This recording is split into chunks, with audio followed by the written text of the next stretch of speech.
नमस्कार विद्यार्थी मित्रांनो, आपण आज पाहणार आहोत 16 मार्चचा करंट अफेअर. चला तर मग व्हिडिओला सुरुवात करूया.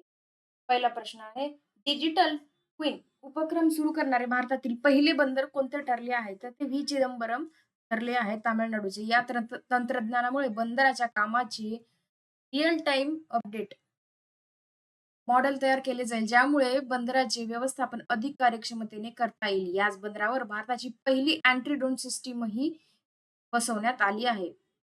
पुढचा प्रश्न, अलीकडे चर्चेत असलेल्या फर्ग आयलँड कोणत्या आखातात स्थित आहे? तर ते पर्शियन गल्फ मध्ये आहे. फर्गचे आखात असेही म्हणतात त्याला.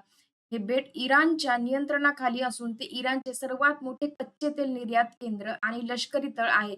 अमेरिकेने नुकताच या बेटावर हल्ला केल्यामुळे हे चर्चेत आहे. हे आहे पर्शियन गल्फमध्ये.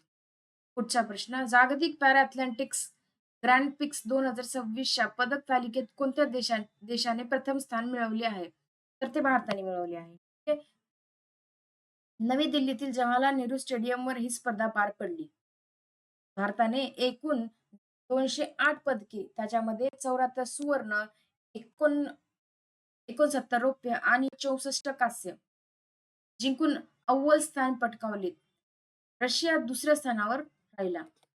भारताचे 94 बुद्धिबळ ग्रँड मास्टर आणि ईशान्य भारताचे पहिले ग्रँड मास्टर कोण बनला आहे? तो मयंक चक्रवर्ती हा आसामचा आहे. ठीक आहे, लक्षात असू द्या. 94 आहे आणि तो ईशान्य भारताचा पहिला आहे. अवघ्या 16 वर्षाच्या मयंकने स्वीडन मधील स्पर्धेत तिसरा ग्रँड मास्टर नॉर्म मिळवून हे यश संपादन केले आहे. 2500 पेक्षा जास्त एलो रेटिंग आणि 3 नॉर्म्स मिळवल्यानंतर हा किताब दिला जातो. पुढचा प्रश्न, संयुक्त राष्ट्राद्वारे घोषित इंटरनॅशनल डे टू कॅम्बेट इस्लामोफोबिया दरवर्षी कधी साजरा केला जातो? तो 15 मार्चला साजरा केला जातो. मुस्लिम समुदायाविरुद्ध होणारा द्वेष द्वेष द्वेष द्वेष आणि भेदभाव रोखण्यासाठी जनजागृती करणे हा ह्या दिवसाचा उद्देश आहे. 2022 मध्ये संयुक्त राष्ट्र महासभेने पहिल्यांदाच हा दिवस घोषित केला होता. पुढचा प्रश्न, केंद्र वस्त्री उद्योग मंत्रालयाने जाहीर केल्यानंतर भारत टेक्स 2026 अंतर्गत मेगा ग्लोबल टेक्सटाईल इन्व्हेट कोठे कोठे आयोजित केले जाईल? तर ते नवी दिल्लीमध्ये. जुलै महिन्यात होणाऱ्या या जगातील सर्वात मोठ्या टेक्सटाईल फेअरमध्ये 140 हून अधिक देशाचे प्रतिनिधी सहभागी होतील. भारताला जागतिक वस्त्र उद्योग केंद्र बनवणे हा याचा उद्देश आहे.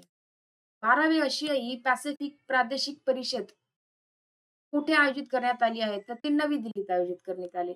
ऑल इंडिया प्रॉसिक्युटर्स असोसिएशनद्वारे आयोजित या परिषदेत न्यायिक सुधारणा आणि तंत्रज्ञानाच्या मदतीने न्यायव्यवस्था अधिक बळकट करण्यावर चर्चा करण्यात आली. अराकू कोनी नावाचे पहिले tribal millets based food menu कोणत्या राज्याने लॉन्च केले आहे?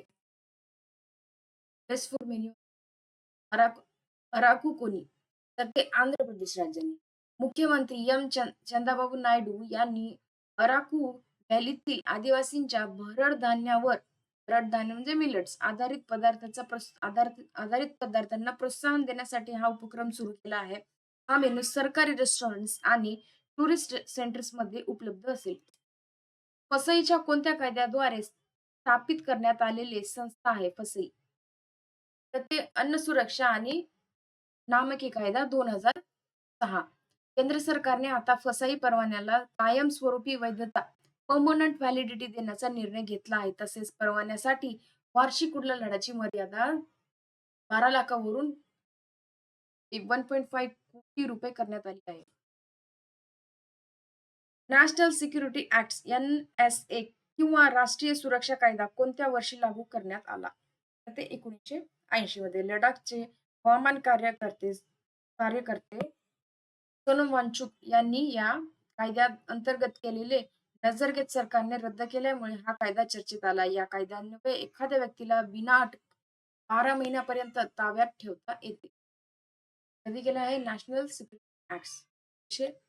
थँक्यू. तुम्हाला व्हिडिओ कसा वाटला कमेंट बॉक्स नक्की सांगा आणि अशाच डेली करंट अफेअर्सच्या व्हिडिओसाठी आपलं चॅनल सबस्क्राईब करायला विसरू नका. पुढच्या व्हिडिओमध्ये